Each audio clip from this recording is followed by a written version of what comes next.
Not too long ago, the Phoenix Suns were 2 games away from winning their first championship in team history, an unbelievable turnaround for a team that hadn't even made the playoffs in the prior 10 seasons. Yeah, maybe they had a questionable path to the finals that year, but we can talk about that a different day. The next season, more success followed as they won 64 games, one of the 25 best regular seasons in league history, which, by the way, I feel like people don't give them enough credit for. But from this moment on, everything changed. A crushing Game 7 loss at home left the Suns with more questions than answers. Man, remember when the Mavs didn't suck? And the following offseason was about as kind to the Suns as that Game 7 was. DeAndre Ayton was openly unhappy with his role in the Suns' unwillingness to offer him a max contract, and their owner, already known as one of the worst in professional sports, was under investigation for workplace misconduct, among other things. They ended up fixing both of those things, kind of, as Ayton did get re-signed, but didn't seem too happy about it, and it became clear that the ownership situation would be resolved soon as well. They then began the year as basically an average playoff team with an aging Chris Paul and an often injured roster that clearly had lost the championship upside that it showed in the prior 2 seasons. But in February, as it became clear that Kevin Durant really wanted out of Brooklyn, for real this time,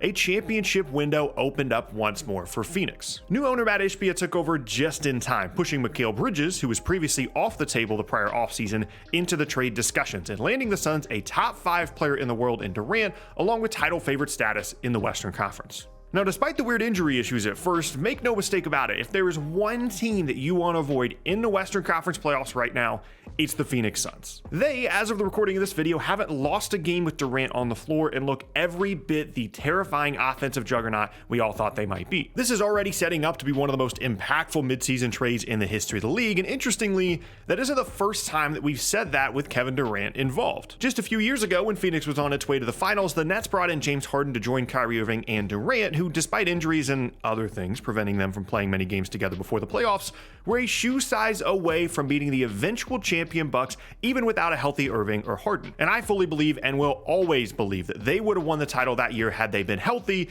and had they gotten past Milwaukee. And that Nets team is actually a really important comparison here for Phoenix, because they're basically hoping for the exact same thing to happen to them, minus the injuries, of course. Not many games played together, 3 great perimeter players, not much wing depth, and a closing title window that you need to push for right now. Because let's be honest, if Phoenix doesn't make this happen this year, it probably won't get easier from here.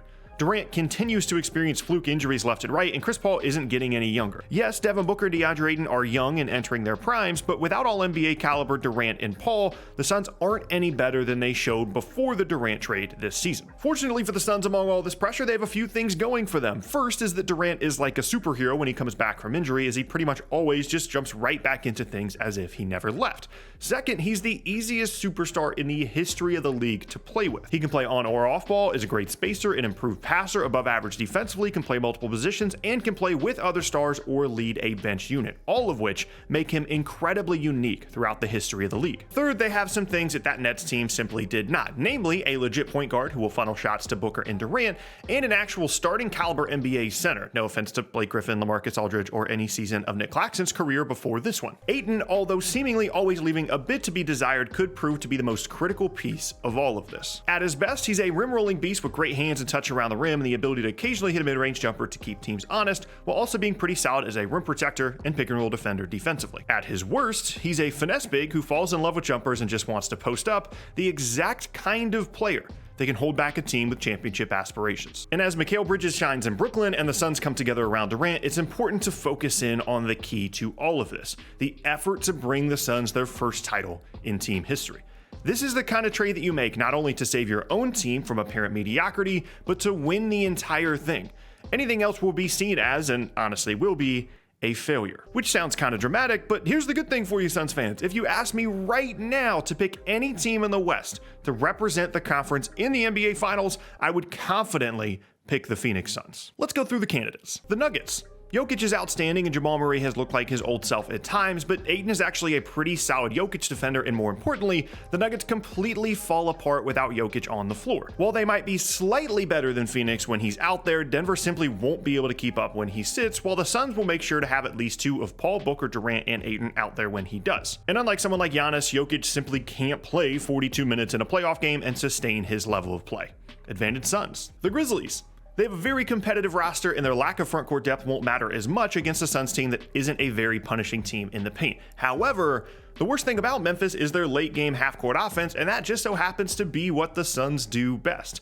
Even before adding Durant, the signature of the Paul Booker Suns was their ability to close out games with great execution, and that was before adding one of the greatest late game scorers in the history of the league. I think they're both largely even overall as currently constructed, but in any close game, the Suns will have a huge advantage. I'll take Phoenix. The Kings. I love this team. They're fun. Sabonis and Fox and their general youth and speed will cause the Suns to look old at times, but they're also probably going to give up like 130 points per game in a possible series against Phoenix. Sorry, Kings fans, it was a good run. The Clippers.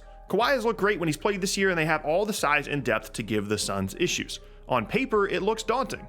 However, they're one Kawhi or Paul George injury, again, away from completely falling apart as always. Give me the Suns. The Warriors.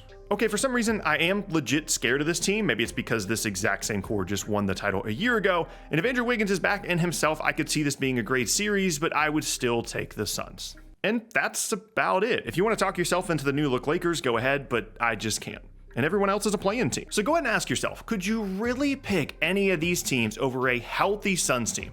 Put all the pressure on yourself to pick a team. Is it anyone but Phoenix? I mean, maybe it is for you, but not for me. Now, importantly, I did throw that little when healthy phrasing in there. It is late in the year and playoff time, so that means it's about time for some random Chris Paul injury.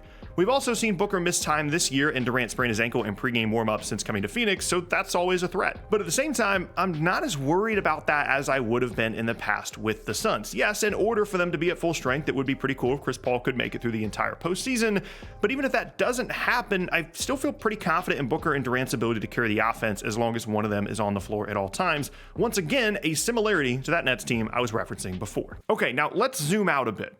What exactly does all of this mean? The trade, the pressure, the injuries, the matchups, what does it all add up to? Well, for one, a very compelling postseason story, but two, an absolutely brilliant move by the Suns and new owner Matt Ishbia. Yes, Mikal Bridges is awesome and younger than Durant. Yes, those future picks might sting in a few years, but what's the point of all of this? What's the point of owning an NBA team, of being a fan of sports, of watching any of these games, of making any trade ever? It's to win a freaking title. And the Suns have as good of a chance as any team in the league of doing that right now. They might fail spectacularly. They might get hurt. They might lose in the first round. Somebody good is going to lose in the first round in the West, by the way. They might have ruined the immediate future of their team for a 4-month run this season and nothing else. But you know what the alternative was? Watching the team crumble as Chris Paul continued to age and Booker and Ayton weren't able to elevate the team any further. Continually being intrigued by the potential of Mikal Bridges, yet even that only being enough to get them a 4th or 5th seed in the West with no real chance to win a title. An interesting team that ultimately had a second or maybe conference finals ceiling at best. Just like last year's Mavs team, just like the Russell Westbrook, Paul George Thunder teams, just like the post-KD Nets, just like the current Miami Heat, just like all but 5 teams in the league every season. And as a fan across multiple sports of one of the teams that seems to always be anything but one of those top 5 teams, it's truly the only thing that matters with moves like this. There's nothing like knowing that if things go right, your team could win the last game of the season. You could be a fan of the only team in the league that's actually happy when the season ends. That feeling of having a real, legit chance at a title is like nothing else as a fan. I felt that way with those Harden, Kyrie, KD Nets for a few months, and Suns fans rightfully feel that way right now. Yeah, maybe they paid a little bit too much for Durant. Maybe Bridges is an all-NBA guy moving forward. Maybe there's too much injury risk. Maybe there isn't enough time for the team to build chemistry. But you know what's for certain? Nobody wants to play this team. Nobody's excited about it. And they're one of the only teams in the league with that distinction right now. Regardless of the results, the Kevin Durant trade has already done its job, and if it delivers the Suns their first title in team history, it'll be one of the greatest trades the NBA has ever seen.